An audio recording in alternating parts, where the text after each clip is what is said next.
कसवर आवाज मिल रही है आपको, तो जवाब दीजिएगा जरा कि क्या पाकिस्तान में इस पर बात हो रही है कि आखिर इस ड्रोन अटैक को अंजाम कैसे दिया गया, कल्प्रिट कौन था? अगर हम एक पल के लिए मान लेते हैं कि चलिए पाकिस्तान की सेना का, हुकूमत का इन्वॉल्वमेंट नहीं है, तो क्या इस पर बात हो रही है कि ड्रोन अटैक को कैसे अंजाम दिया गया? क्योंकि तमाम सबूत पाकिस्तान के इन्वॉल्वमेंट की तरफ इशारा कर रहे हैं। समीर, बदकिस्मती इस बात की है कि ये जो सारे सबूत आ रहे हैं वो मीडिया के थ्रू से आ रहे हैं। मेरे अभी भी इन टच बैठा हूं अभी के इनके प्रोग्राम के दौरान भी पाकिस्तानी ऑफिशियल्स के साथ वो कहते हैं कि इंडिया की तरफ से हमें बिल्कुल किसी भी किस्म की कोई कम्युनिकेशन नहीं हुई।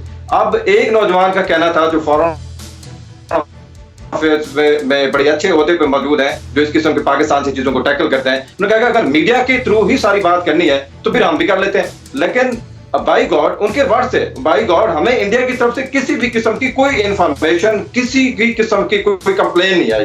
तो इसका मतलब ये है कि ये सारी जो कहानी है ये एक मीडिया वार का एक पैंतरा हो मीडिया वार नहीं है कसवर, अभी क्योंकि इन्वेस्टिगेशन चल रही है। देखिए एनआईए को जांच सुपुर्द की गई है, एनआईए डिटेल में जांच कर रही है, लेकिन मीडिया के पास ये तो आप भी जानते हैं कि छन छन कर खबरें आती हैं कि इन्वेस्टिगेशन में अभी तक क्या निकलकर सामने आया। सोर्सेस कई बार आपको इंफॉर्मेशन देते हैं कि ये सबूत मिल रहे हैं जो पाकिस्तान के इन्वॉल्वमेंट की तरफ इशारा कर रहे हैं। ये वो खबरें हैं, जाहिर है जब जांच पुख्ता तौर पर कर ली जाएगी कंप्लीट, तो सबूत सौंप दिए जाएंगे, जैसे इससे पहले भी डोजियर सौंपे गए हैं तमाम। लेकिन उनका हुआ क्या?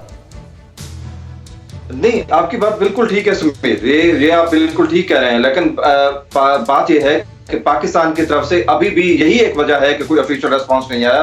दूसरा, मैं आपको बार बार ये कहता हूं कि पाकिस्तान आर्म फोर्सेस जो है वो मुकम्मल तौर पर तैयार है। राफेल की बात होती है तो यहाँ पे ऑफिशियल कहते हैं राफेल जब वहां से आएगा तो हम इनको सरप्राइज देंगे।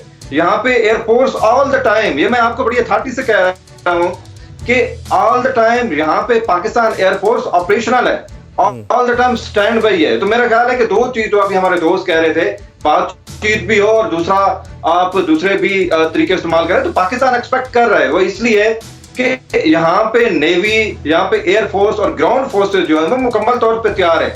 सीज फायर की बहरहाल वो अब पाकिस्तान ऑफिशियल तो कहते हैं कि हमारा ड्रोन के साथ कोई ताल्लुक नहीं है, ऑफ द रिकॉर्ड, कि जब एक रेंज ही 3 किलोमीटर की है तो 14 किलोमीटर का जो बॉर्डर से दूर है तो पाकिस्तान उसको ऑपरेट कैसे कर सकता है? लेकिन ये बात जैनी साहब भी और स्कंदर जी भी मानेंगे कि इसको लेकर हमारी पॉलिसी, हमारी फॉरेन पॉलिसी बिल्कुल क्लियर है कि जब तक आतंकवाद को लेकर पाकिस्तान काम नहीं करता और भरोसा नहीं दिला देता, विश्वसनीय एक्शन नहीं लिए जाते, तब तक पाकिस्तान के साथ बातचीत नहीं होगी। और जिस मुल्क पर भरोसा नहीं कर पा रहा है उस पर हिंदुस्तान कैसे कर ले भरोसा? ये भी एक बड़ा सवाल है। यही तो वजह है समीर, यही तो वजह है ना जो हम बार बार यहाँ से, मैं या मेरे जैसे लोग चीख और पुकार कर रहे हैं कि चलो इंडिया दुश्मनी कर रहा है हमारे साथ, लेकिन एफएटीएफ के अंदर पूरी दुनिया बैठी हुई है, आप उनकी आंखों में धूल कैसे झोंक सकते हैं? अड़ी सोमवार से शुक्रवार शाम 6 बजे सिर्फ TV9 भारतवर्ष पर।